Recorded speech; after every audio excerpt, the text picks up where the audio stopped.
మామూలుగా మీరు ఒకసారి చూస్తే గడిచిన 5 సంవత్సరాలు 19, 24 పండుగలే జరుపుకోలేదు.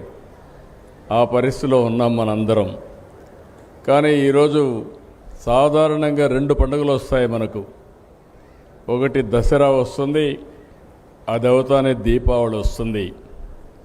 కానీ ఈరోజు మీరు చూస్తే ఈ సమయంలో, ఈ పవిత్రమైన సమయంలో సూపర్ జిఎస్టీ పండుగ నేను ఇప్పుడే చూశాను.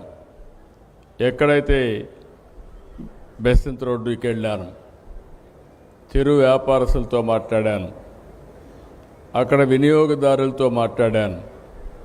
వాళ్ళ ఆనందం చూస్తే చాలా సంతోషం కలిగింది.